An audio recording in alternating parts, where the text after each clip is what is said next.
It's really a pleasure for me to be here and to share my work with you. I want to begin with a big thanks to Stephanie for her invitation to speak at CSREA, where I had the opportunity to be a visiting faculty fellow last fall. Thank you to Trey and Maggie and Ellie and everyone who was involved in the organization of this talk. And thank you to Daniel Kim for his generosity and for moderating the conversation afterwards. I really look forward to speaking with all of you. In my research, I examined the production and circulation of South Asian American public culture, as well as the intimate ties that first and second generation immigrants craft as they consume these cultural texts. As a literary critic, as a visual studies scholar, as an ethnographer, and as a curator, I examine how Asian Americans desire to identify with visual representations of ourselves, and I explain why such visual images so often fail to represent us. As racialized minorities in the United States, we commonly understand our desire for visual affirmation through our invisibility in the public sphere, an absence that, we assume, can be rectified by the greater visibility of minoritized subjects. And yet, what, as minoritized viewers, we constantly confront, despite our attempts to procure different and better representations, is the failure of visual representation to restore a sense of selfhood to ourselves. In my view, that means that we need to attend to the framework of representation itself, to question what aesthetic forms of representation are made available to Asian Americans, and to understand how and why, as racialized minorities, we desire to be represented in those forms.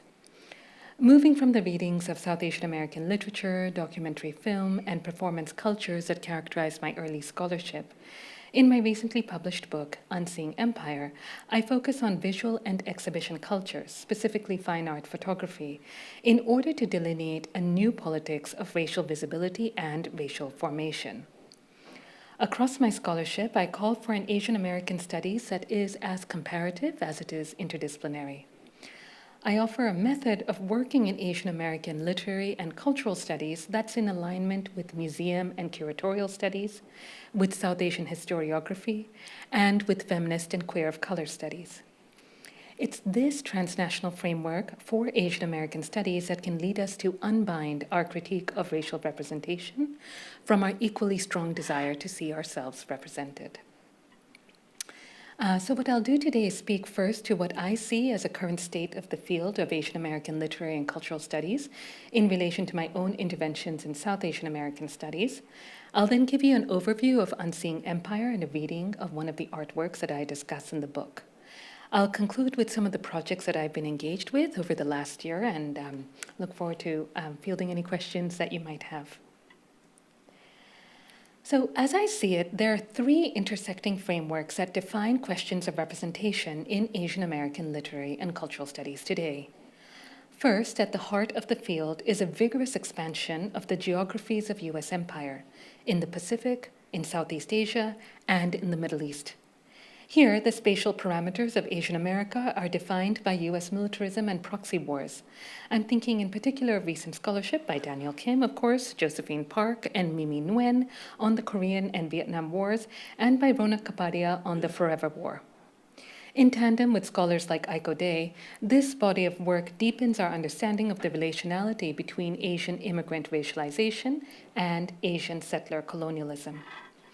Second, the insistence of Asian Americanist feminist and queer studies scholars, including Karen Shimakawa, T. Fu, Gayatri Gopinath, and Anita Manor, on feeling alongside thinking, has lent a renewed resonance to the affective experience of being Asian American. Their work across literary, visual, and performance texts delineates models of sociality and kinship that challenge the neoliberal structures of the U.S. state. Third, over the last decade, I've worked with scholars who framed Asian America as a domain of visuality, with a particular focus on fine art, film, and vernacular visual culture. If Asian American studies is integrally linked to a politics of racial visibility, scholars including Suzette Min and Sarita C. challenge how and why visual culture becomes the object through which we see minoritized subjects, histories, and experiences.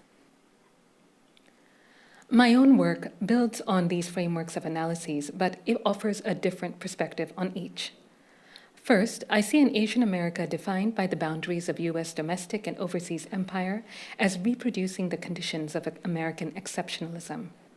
The fact that this expansive vision of U.S. state power continues to be the primary object of analysis in Asian American literary and cultural studies, and that racial belonging to the United States remains a primary current of Asian American politics, means that we never actually leave the domain of the U.S. nation state. I orient Asian American studies instead towards South Asia, with its political, historical, and psychic legacies of empire as yet unattached to American studies. Second, I expand on queer and feminist theories of affect through my ethnographic and autoethnographic analysis of the social worlds generated by the circulation and consumption of South Asian American public culture. In the context of my current work on museum cultures, I'm curious about how affect is not only felt, but produced and embodied to create South Asian American subjectivities and communities. Finally, alongside the turn towards visual culture in Asian American literary and cultural studies, what I see is a continued preoccupation with narratives of movement from racial invisibility to visibility, an aesthetic and political narrative that is, of course, foundational to the field. And yet, as we know, making racialized minorities visible is also a project of empire, enacted through a variety of apparatuses of surveillance, including the camera.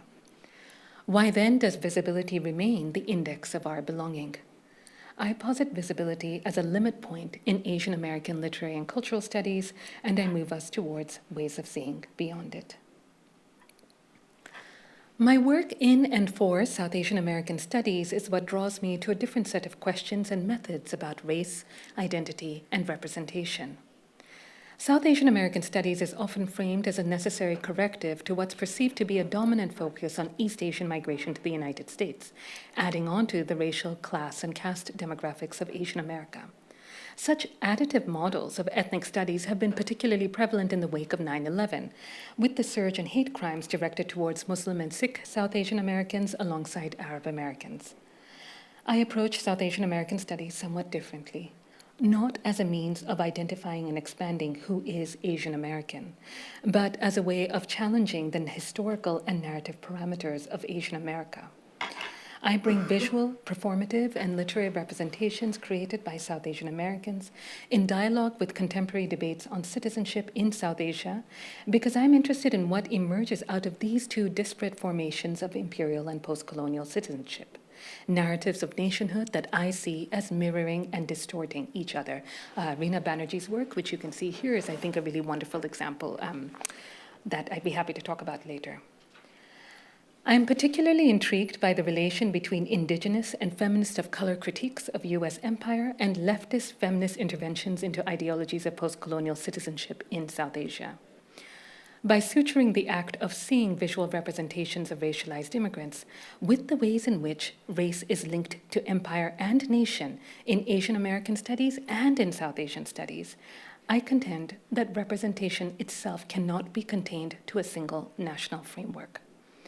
Instead, our vocabularies for representation, what it means to be made visible in a work of art, what it means to see ourselves in the artwork, and how it feels to claim a work of art as our own, must expand to account for the multiple overlapping imperial histories that shape how Asian Americans are racialized. My recent book, Unseeing Empire, Photography, Representation, South Asian America, which was published in December 2020, takes up these new directions of research. In Unseeing Empire, I examined the problem of representation by turning towards photograph-based fine art by contemporary South Asian women artists, including Gauri Gill, Anupala Kunathu Matthew, and Seher Shah. Each of these artists reproduces, copies, or disseminates visual elements from a variety of photographic archives, including 19th century Indian landscape photography, early 20th century portraits of indigenous peoples, and mid-20th century US civil rights photography. Using these archival images to create representations of South Asian America and South Asian Americans, Matthew, Shah, and Gill create image effects that are at times illegible: spectral negatives, ghostly marks, uncanny reproductions. Instead of recuperating fine art as a text that makes visible the lived experience of racialized subjects, I suggest that the act of excavating photographic material from these settler and colonial archives exhumes something more disconcerting: the fact that we are haunted by the images that we gather to affirm ourselves.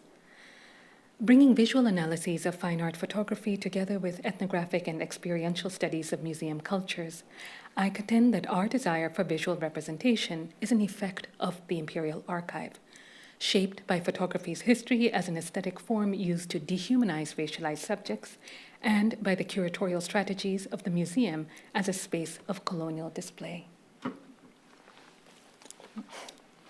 Avery Gordon writes that haunting is an animated state in which a repressed or unresolved social violence is making itself known.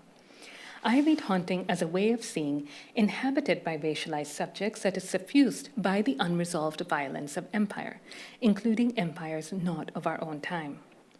In this large-scale drawing by the Pakistani-American artist Seher Shah, the artist reproduces landscape photographs of the Delhi Darbars of 1903 and 1911, which were extravagant public ceremonies held to commemorate the transfer of power in colonial India to crown rule, and these prints are reproduced as reverse negative prints across the center line of the drawing. So these are the archways that you can see, as well as the domed structures, and you can see them repetitively reproduced across the center line. Alongside these reproductions, she draws tall pillars, skyscrapers, and monuments to the cities that she's grown up in, including Brussels and New York City. As South Asian American viewers, including myself, look at Shah's print, what we can also see way on the left-hand side of the print is a pixelated building with two moon-shaped gashes, a building that I read as mirroring the implosion of the World Trade Center on September 11th, and below it, a flat structure covered in stripes, like an American flag. Looking at this drawing from left to right, what we see is not only the spectacular display of British imperial rule, but the emergence of another, the catastrophic expansion of US empire in South Asia in the 21st century. As I join together two imperial image archives, even in a drawing that explicitly relies on reproducing only one of them, it is because when we encounter an aesthetic object that represents a history of race and empire, our way of seeing that object is already saturated with what we have seen before. I call these affective as well as the visual relations of identity forged between the artist, the archival images, and the viewer, diasporic mimesis. What is crucial, as the anthropologist Michael Taussig points out in his analysis of the mimetic encounter between the colonizer and the colonized, is, and I quote, the two-layered notion of mimesis, a copying or imitation, and a palpable, sensuous connection between the very body of the perceiver and the perceived, end quote. Photography's own mimetic capacities here serve a double purpose. First, as a record of the real, that is, its function as visual documentation of the lived experience of racialized subjects, and second, as an aesthetic form that has historically captured the discipline and display of racialized subjects. My reading of diasporic mimesis amplifies the sensuous quality of seeing to delineate the affective connections forged between racialized viewing subjects and visual representations of race, as the image shuttles between the body of the perceiver and the perceived. As a strategy of aesthetic production, as a method of viewing, and as a practice of consumption, diasporic mimesis is how we claim visual images as representative of our racialized selves. In the case of a photographic series that appears to offer a transparent representation of South Asian American communities, like the Delhi-based artist Gauri Gill's The Americans, we can also understand diasporic mimesis as a lived experience. As The Americans circulated through galleries and community centers on the West and East Coasts and in Canada, South Asian, Canadian, and South Asian American viewers intimately identified with these prints, seeing these photographs as a mirror image of themselves, even as the glass objects in Gill's work redirect our view elsewhere. Gill's series is, of course, haunted by Robert Frank's iconic 1958 series, also titled The Americans, with its objectification of Black social life and its total erasure of Asian American communities during a period of U.S. war in Asia.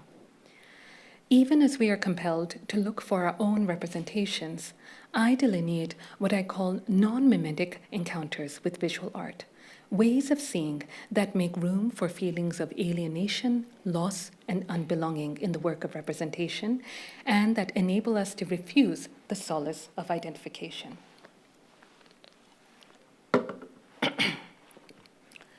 One of the challenges that I encountered in writing this book was to understand how the mimetic relations of identity that racialized viewers craft in relation to these visual representations shift and change as the artwork travels, from public museums to commercial galleries, from the US to Canada and on the subcontinent.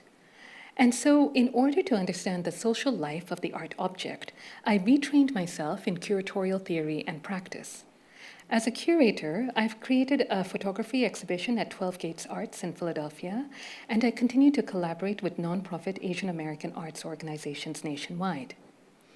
Curation, which I define as the organized display of visual cultural work and as the experience of viewing and interacting with objects in space, is essential to how racialized viewers feel themselves to be represented.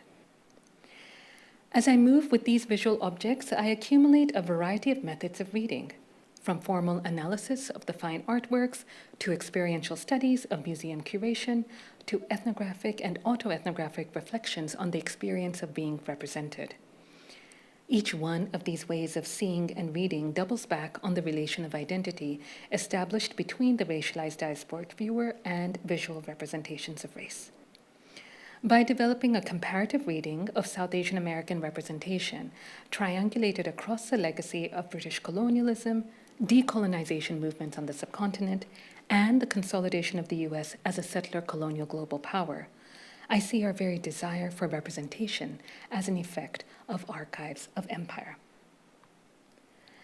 I'll turn now to a series by the artist Anupalakunathu Matthew titled An Indian from India. Matthew is actually a professor of photography in the Department of Art and Art History at the University of Rhode Island in Kingston. She lives in Providence, but she's teaching today in Kingston. Otherwise, I know that she would have loved to have been here with us. She might actually be on Zoom, so if she is, hello, Anu. And she has a terrific artist monograph that's coming out in December, so please keep an eye out for that.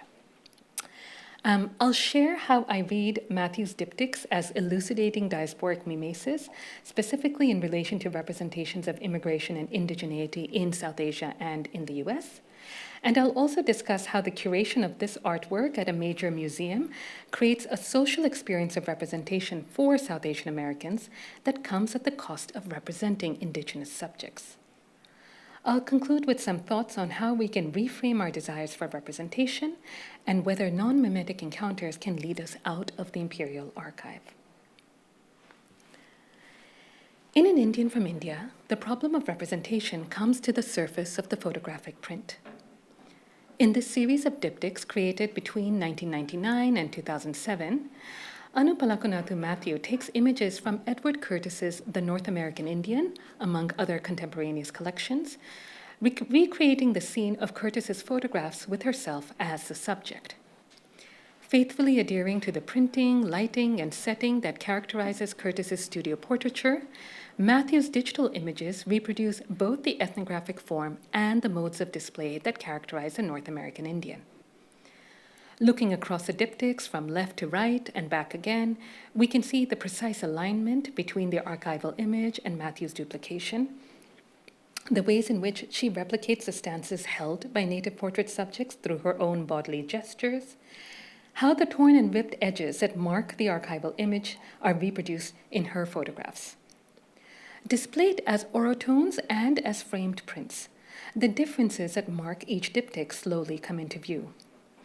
Through a duplication of the aesthetic form, as well as the modes of ethnographic display that characterize the North American Indian, An Indian from India makes the objectification of the portrait subject, whether indigenous or immigrant, central to our encounter with the photographic image. Many of you will be familiar with Curtis and his peers' collections of over 40,000 portraits of indigenous peoples, a vast project of surveillance that was championed by Theodore Roosevelt. What complicates the ethnographic claims that the North American Indian makes of documenting quote-unquote Indians is the fact that the collection is composed of elaborately staged images. Art historians have noted that objects that connoted modernity, such as clocks and blue jeans, were systematically eliminated from Curtis's photographic negatives, that Curtis indiscriminately used regalia across photographs of different native nations to connote an essential sense of Indianness, and that he frequently used a large aperture to lend a soft, romantic focus to his images. In both his technology of production and in his material reconstruction of tradition, Curtis's collection created and performed the very subjects that he wanted to see. That viewers continued to see Curtis's portrait subjects as Indians, as somehow analogous to the differently racialized bodies of Matthew's portraits, is a measure of our own immersion in imperial archives of documentation and display. Curtis's photographs, as curators have written, have, quote, come to embody the quintessential Indian in the global imagination, end quote. By reframing Curtis's photographs of what he infamously described as a quote-unquote vanishing race in relation to her own visible presence in the United States, Matthew's series initially appears to reproduce a quintessentially American story, dislodging the ongoing practice of settler colonialism to foreground an experience of racialized immigration. The problem of distinguishing the Indian from India is offered here as a problem of visual consumption, as the viewer's ability to recognize the similarities and differences between the archival print and Matthew's self-portrait becomes the pivot for uncovering who is an Indian. Yet the rhetorical doubling of the series, the fact that one Indian replaces another, is rebutted by the fact that neither of the two photographic subjects are, of course, Indians. As Shona Jackson writes in Creole Indigeneity, and I quote, "In this regard, we should remember that the term native or Indian was not only a mistake, what Spivak refers to as a hegemonic false category, but never existed in any Native American language, just as Black never initially existed to describe a group of people, and in the Caribbean, East Indian had to be invented for another." Despite the acceptance of and even preference for the term by many indigenous peoples, the word Indian speaks to the long reinvention of autochthonous peoples in the Americas in languages, cultures, and juridical systems that maintain their subordination as Indian, as native, as other to European man. End quote. Instead of comparing the immigrant to the indigenous subject, I argue that reading An Indian from India within the singular framework of US imperialism displaces another long history of racial documentation, namely 19th century British portraiture of Indians in colonial South Asia. This other colonial archive not only precedes Curtis's documentary project, more importantly, it shapes the diasporic artists and the diasporic viewers' encounter with the settler colonial photography that Curtis and his peers produced. By citing 19th century photography in India through portraits of indigenous peoples in the Americas and refracting both, I see Matthew's An Indian from India as producing a mimetic relationship between two imperial projects, US settler colonialism on native lands and British colonialism in South Asia. By examining how these dissimilar forms of imperial rule converge across visual technologies of documentation, surveillance, and representation, I demonstrate how the act of viewing Asian American visual culture is, in Ann Stoller's phrase, haunted by empire. My work on the imperial archives that shape Asian American representation builds on the scholarship of Indigenous studies scholars and Asian Americanists, who have underscored the asymmetric experiences of racialization, nationhood, and citizenship embodied by Indigenous and immigrant subjects in settler colonial time. Jody Bird points out that theorizations of indigeneity in the Americas are often assumed to be incompatible with discourses of Indigenous subjectivity in South Asia. Queer studies scholar Gayatri Gopinath proposes that we, quote, see diaspora and indigeneity as co-constitutive categories rather than as antithetical, end quote. I'm in alliance with Gopinath And yet, in my readings of South Asian American visual culture, I'm insistently reminded that the affective experience of seeing and identifying with representations of racialized immigrants relies on the simultaneous visibility and erasure of Indigenous subjects. As J. Kehaulani Kauanui writes, the logic of settler colonialism is oriented towards the elimination of the native as native. Such structures of elimination, as I discuss later, frame the conditions of exhibition within which we see contemporary South Asian American art. My identification with Matthew's work is itself a symptom of my imbrication in the logic of settler colonialism, as well as the effect of another visual history of empire in South Asia, within which I'm already named and seen as native. An Indian from India follows the prolific practice of Indigenous artists, scholars, and activists who have intervened into Curtis's photographic archives by creating work across a range of media forms. Artists such as urban Iroquois Jeff Thomas work to reclaim the form of settler colonial portraiture from the aesthetic parameters of ethnographic documentation. Such methodological practices instantiate what Hulea J. Tsunajini calls photographic sovereignty. In her ongoing Project 562, Swinomish Tulapip artist Martika Wilbur takes up the historical legacy of the North American Indian by traveling across 562 nations to photograph Native families, elders, and children. Collectively, these artists, amongst many others, produce images of Indigenous life in forms that contravene the static quality of Curtis's ethnographic photographs. And yet, in Wilbur's aspiration to photograph every federally recognized Native nation, and in Thomas's use of Curtis's ethnography, these artworks also demonstrate the persistent power of settler colonial portraiture. That the North American Indian continues to incite passionate defense and condemnation by artists, collectors, and critics, both Indigenous and not, exemplifies the ways in which the collection continues to limn representations of Indigenous life. I see the global circulation and consumption of the North American Indian as generating what Sumati Ramaswamy and Martin Jay have called empires of vision. If empire is the organizing principle of contemporary visual culture, the problem for the post-colonial critic is how to bring together their hatred of empire with the love of its images. Indeed, the care and thought that we lavish on our critique of images of empire, critique whose forms include not only the analysis of artworks, but also the creative production of art, is itself evidence of our investment in these images. As Ramaswamy notes, and I quote, "This condition of desiring while disavowing and disavowing while desiring obliges us to hate empire's images properly," end quote. My reading of An Indian from India intervenes into this bind of desire and disavowal as I consider whether our hatred of empire's images is symptomatic of being haunted by them. Unlike contemporary Indigenous artists, Matthew reproduces select photographs from Curtis's collection in their entirety. And yet, it's precisely her reassertion of the primacy of the settler colonial archive that leads me to look at what's underneath it, to consider what might be gained by stepping outside the geographical and temporal framework of these diptychs. So let me turn to one of them.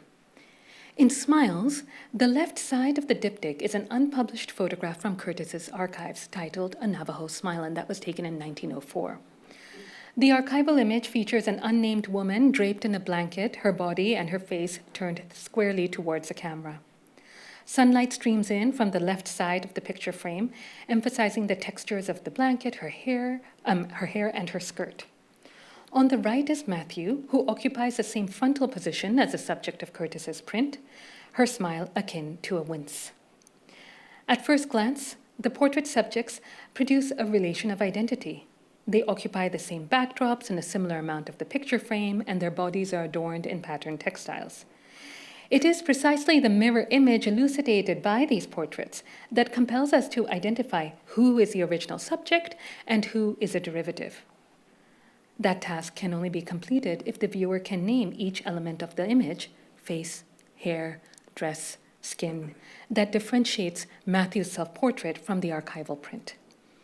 But if the result of such a reading is to distinguish once again between two ethnographic types, both named Indian, how and where can we read alterity in this diptych? The female subject of a Navajo smile in fact surfaces in at least two images later compiled in the North American Indian, a photograph called Navajo Woman and The Blanket Maker, both of which were also taken in 1904. In all three images, the subject of the photograph remains unnamed. In Navajo Woman, the subject directly faces the viewer. With one eye slightly squinted, the left side profile of her face is cast in shadow. She wears a woven blanket, multiple necklaces, as well as an ornate belt, and we know from historical sources that her jewelry also belonged to Curtis. In The Blanket Maker, the same subject holds a neatly bundled skein of yarn. But in the absence of other materials, such as a loom, a space to work, or colleagues, the effect is one of total alienation. I take up these archival images as if they are already a performance, one that enables Matthew's own. Instead of a singular ethnographic subject, what I see in Smiles is a doubling. Once doubled, the subjects of the print are already in excess of the national or linguistic appellations, such as Navajo or Malayali, that are appended to them. For racialized viewers, such doubling expands our experience of diasporic mimesis and offers a possibility of reorienting our relation to the documentary photograph. As we work to see this diptych, repeatedly, almost obsessively looking across Curtis's print and Matthew's self-portrait, what we come to recognize is that neither the archival nor the contemporary image can document the truth of the Indian. Instead, the doubling effect of Smiles documents the performance of gendered docility, the affective subjugation of these portrait subjects, and the technological capacities through which racial difference is produced. The objects that Curtis and Matthew use to identify Indians, indeed, the very idea that what it means to be an Indian can be represented through material objects, are central to the visual history of another empire at another time. I conjure here a compendium of images that is not reproduced in Matthew's diptychs explicitly, but that surfaces through my consumption of her art. The People of India is an 8-volume collection commissioned as a private memento for Governor-General Charles Canning, the first British Viceroy of India, between 1868 and 1875. In images compiled by military, commercial, and amateur British photographers of, quote, the more remarkable tribes to be found in India, the government memorandum states that the photographs should, and I quote, be large enough to exhibit the chief physical peculiarities and the distinctive costume of each race, end quote. The collected volumes promise to, and I quote again, furnish a permanent and more extensively available record of our fellow subjects in the East, bringing us, so to speak, face to face with them, end quote. Across 480 images, many of which were accompanied by watercolor patches approximating the skin tone of the photographic subjects, the People of India created an encyclopedic rendition of caste, regional, religious, and linguistic groups on the subcontinent in volumes that were circulated as far afield as Chicago, Melbourne, and Berlin. Preceding the North American Indian by nearly 40 years, the photographs collected in the People of India are distinct in one key respect from the images later produced by Curtis. This imperial archive is not intent on capturing a so-called vanishing Indian, but rather in documenting a colonized subject population that proliferates beyond the camera's eye. There are too many Indians to photograph, hence the need for a taxonomic compilation. Across the People of India, the photographs attempt to codify who is an Indian, Hindu or Muslim, caste or out of caste, tribal, pastoral, or urban subject. What haunts me is this collection's claim to document indigenous peoples.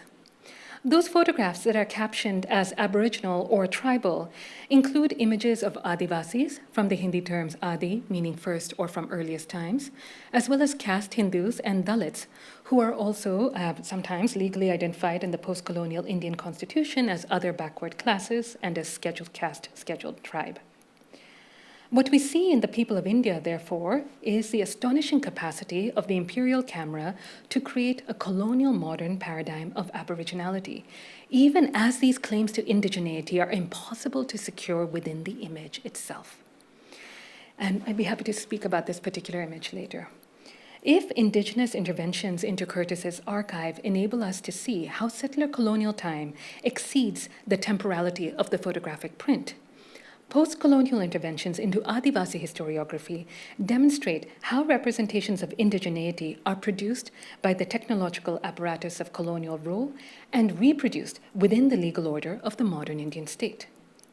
Despite the formal disparities between the collections, what aligns the people of India with the North American Indian is a continued transnational circulation of images and ideologies of indigeneity between South Asia and America.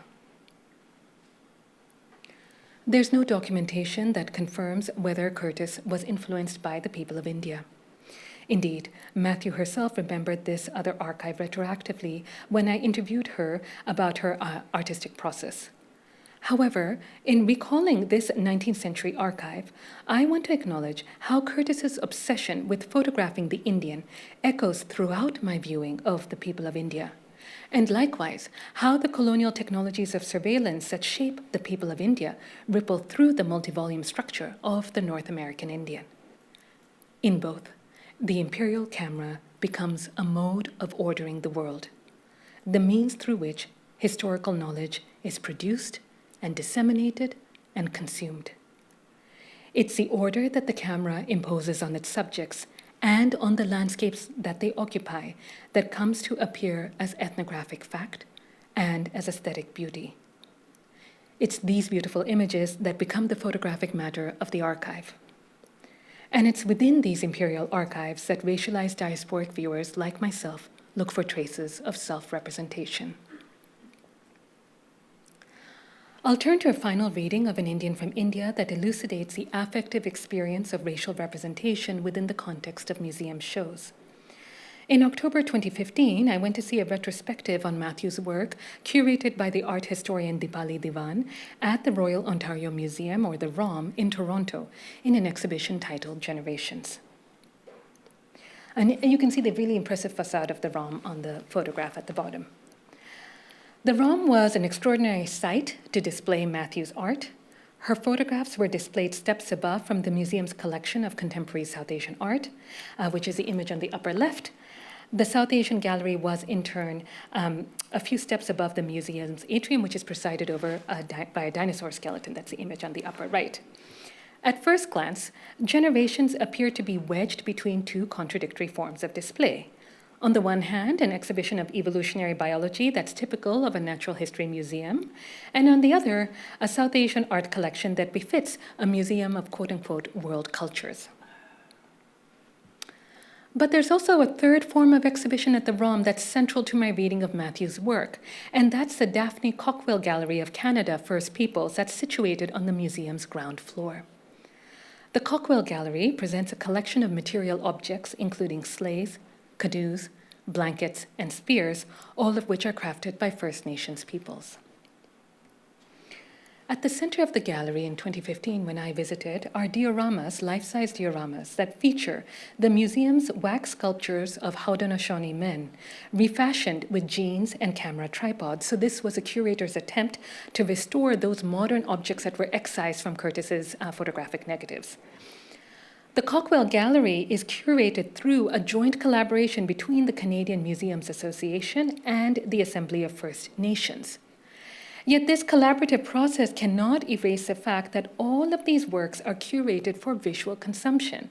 That is, indigeneity itself has become an archive of objects. An Indian from India was displayed 3 floors above the Daphne Cockwell Gallery. Matthew's photographs upstairs were curated separately from the objects on display downstairs, but her work was paired for the first time upstairs alongside original prints from Curtis's A North American Indian, a work that, as it turns out, is also part of the ROM's permanent collection. At Generations, a glass vitrine contained 2 large plate images from the North American Indian, including plate number 213, 2 Moon Cheyenne, taken in 1910, and that's the image on your left. Duplicated and retitled as Noble Savage in Matthew's diptych Nobles, My experience of seeing Two Moon Cheyenne on display, as well as a reproduction within multiple renditions of Matthew's Nobles, produced an overwhelming experience of mimetic identification that disoriented my capacity to see the difference between the original print and its duplications, between Curtis's performance photography and Matthew's, between Matthew's self-representation and my claim to that same image as a representation of myself. The collapse between these representations of empire and my own embodiment in a museum space that is also marked as empire was rendered in my viewing as the absence of a spatial boundary, the absence of proper critical distance between myself as a spectator of the image and the image itself. As I walked between and across exhibition spaces and more broadly between the kinds of hauntings that circulate throughout the photographic project of An Indian from India, I was suffused with the sense of jet lag, something akin to the décollage that Brent Hayes Edwards has translated as the gap, discrepancy, time lag, or interval, an unidentifiable point that's incessantly touched and fingered and pressed. In my repeated attempts to see myself at the ROM, the visual connections between images of South Asian Americans, colonized Indians, and First Nation peoples became the point that's touched and fingered and pressed. But what took me by surprise was that instead of having a straightforwardly mimetic identification with Matthew's art, I found myself turning instead towards non-mimetic forms of identification, ways of making sense of the image that produce a different set of feelings, including deferral and refusal. An Indian from India does not lend itself easily to a narrative of identification between the diasporic viewer and the archival image, or between the diasporic artist and portrait subjects of the photograph, nor can it be recuperated into a project of immigrant and indigenous solidarity, nor is it singularly a critique of racial difference. I had entered the ROM expecting to see my own diasporic subjectivity mirrored through Matthew's installations in an exhibition that was itself a celebration of diasporic self-representation. But what I came to experience through the curatorial project of the museum as a whole was the fact that the histories that shape how I see an Indian from India are shut outside of the viewing frame. For racialized immigrants, our insistent collective desire for representation is an effect of the imperial archive, a haunted vision of seeing ourselves. I think I have a couple more minutes to wrap up, maybe? Yeah. Writing against the pull of mimetic identification in Unseeing Empire has left me somewhat paradoxically with a deepened appreciation for the centrality of visual representation in Asian American intellectual and social life.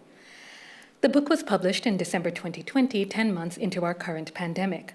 Since the outset of the pandemic, more than 11,500 anti-Asian racist incidents have been reported to stop AAPI hate. These hate crimes, of course, make hypervisible the conditions of our unbelonging. It's a difficult moment to work in Asian American studies, but what energizes me is a public political activism in response to these events, particularly by student groups on our campuses, a demand to be seen and to be heard that rests at the heart of my work as a scholar and as a teacher. As I see students across the East Coast organize coalitional movements across East, Southeast, and South Asian American campus groups, I'm compelled by the potential for Asian American studies programs to create and sustain institutional solidarities with Black, Indigenous, and Latinx studies programs, a goal that I've worked towards in establishing the Tri-College Asian American Studies program at Swarthmore, Bryn Mawr, and Haverford colleges this past year. Saw-Ling Wong's trenchant call in 1995 for the denationalization of Asian American studies acquires a renewed resonance nearly 30 years later, not only as a demand to remap the boundaries between the domestic and the diasporic, or between Asia and America, but more urgently as a means of reconceptualizing the theoretical and methodological frameworks through which we understand our own belonging. What's come to matter to me over the last couple of years is developing an ethical practice of seeing, reading, and curating transnational visualities of Asian America. I continue to be animated by the affective and material relation between archive and empire, but I'm now compelled by visual images that run counter to the fine artworks that I've just discussed. In the first of my two current projects, I reflect on the proliferation of photographs taken on iPhones and by surveillance cameras that document anti-Asian violence and Asian American protests during the COVID-19 pandemic. With my colleague Sisette Min at UC Davis, we've called for reading these photographs with care. We bring together these photographs as an archive in progress that illustrates photography's boundary limits as well as its structures of potentiality. By proposing a set of juxtapositions between photojournalism, documentary photography, and fine art, we work to elicit another kind of reading, one that unsettles the hermeneutics of photography and the aesthetics of affect. In doing so, we try to open up the photograph as a space for collective work through trauma and grief. I've also begun research on a personal collection of over 100 photography albums that documents my family's migrations from Bombay to Tokyo, from Tokyo to London, Dubai, and Philadelphia between 1970 and 2010. This 40-year period of migration traverses rural and urban areas in 5 countries across 3 continents.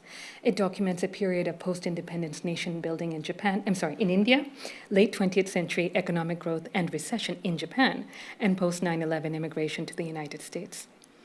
The family photograph album becomes a site from which to double back on our understanding of Asian diasporic racialization and citizenship.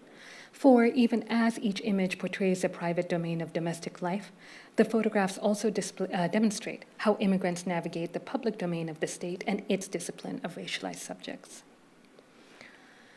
This is my mother on the left, and that's me on the right. Although the act of seeing family photography is often experienced as a sensation of looking backwards, I address this collection of vernacular images as a means of speculating on the migrant futures of family photographs. My work is to narrate not only the complex feelings generated in the act of viewing family photos, or the sentiments of those represented within such images, including feelings of failure and erasure. It's also to consider how and why, for racialized immigrants, the family album becomes a primary historical document of diasporic life, and what happens when such private images are offered for public consumption. Across my body of work, visual culture enables me to consider what's left to be seen, what exists beyond the horizon of visibility, within and in excess of U.S. empire. Thank you so much.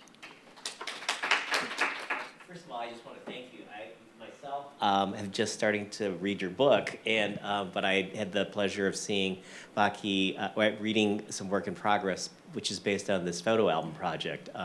It was just funny. I mean, amazing to see the whole sweep of the work. So I have like two thoughts. And partly, like, I just love the complexity with which you talk about diasporic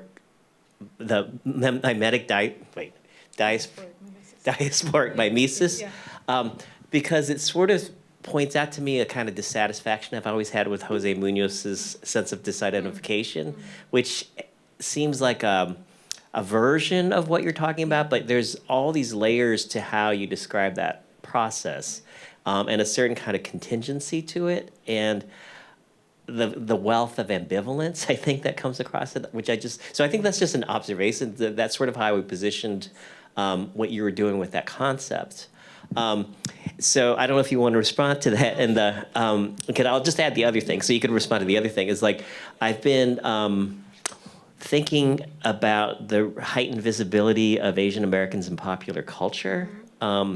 The class I'm teaching right now, I realize it feels very different to be teaching an Asian American literature class in this moment as opposed to even 5 years ago. And so all of the stuff you're saying about the complex forms of identification in relation to photographs seems like it's also happening in relation to movies and serial dramas, right? And so I wonder if you had thoughts with that. So that's just to get you going, and then I know there will be other questions coming from the audience. Thank you so much, Daniel, both for speaking with me today, but also for Daniel Kim gave me extraordinary comments on my work in progress, which remains exactly as it was a year ago. So I need to get back to work on that. So I wanted to begin with the second question first, and then loop back to what you said earlier. I think you're right that, so I teach at an undergraduate college where for a long time, I was the only Asian Americanist in the tri-colleges. And now I have a wealth of wonderful faculty colleagues. But somehow, both at the institutional level, the courses that we teach are never enough. Right? And at a kind of personal level, the students feel like they never get enough of us. Inside and outside the class, and it's been a very enriching experience to teach, I think, in this context. So one thing that I always kind of talk to my students about is how my Netflix feed is suffused with representations of people who look like me. In fact, like the first 4 row of Netflix is only people who look like me, right? And I marvel at that because when I was in college, there were so few representations of South Asians in diaspora that, in fact, where I went to look at representations of diasporic South Asian life was British cinema, particularly films by Gurinder Chadha and Pratibha Parmar, photographs by Sunil Gupta. So I had to look outside the United States to find these representations of South Asian diasporic life. I guess in the US at the time, there was Meera Nair's Mississippi Masala. That was the one movie. That was it. But I was not Meena. I knew that I was not Meena. Anyway, also all of this is to say that my students, of course, also have an immense collection of serial dramas and films, TV shows of people who, quote unquote, look like them. But none of us are satisfied with what we see.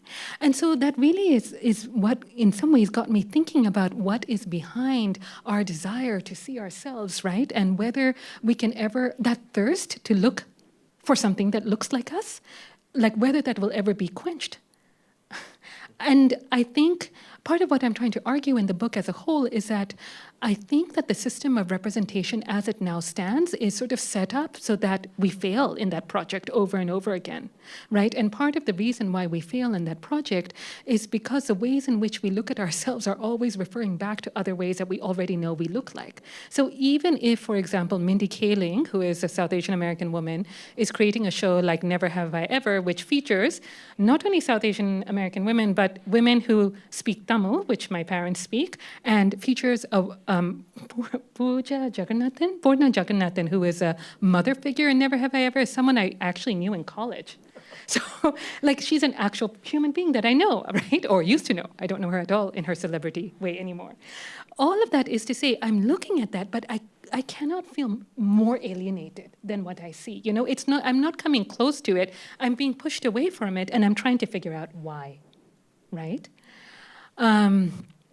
So I turned to fine art as a way to understand what is it that draws me close to an image, but also at the same time, what is the ambivalence that pushes me away? And sometimes that ambivalence is within the context of display.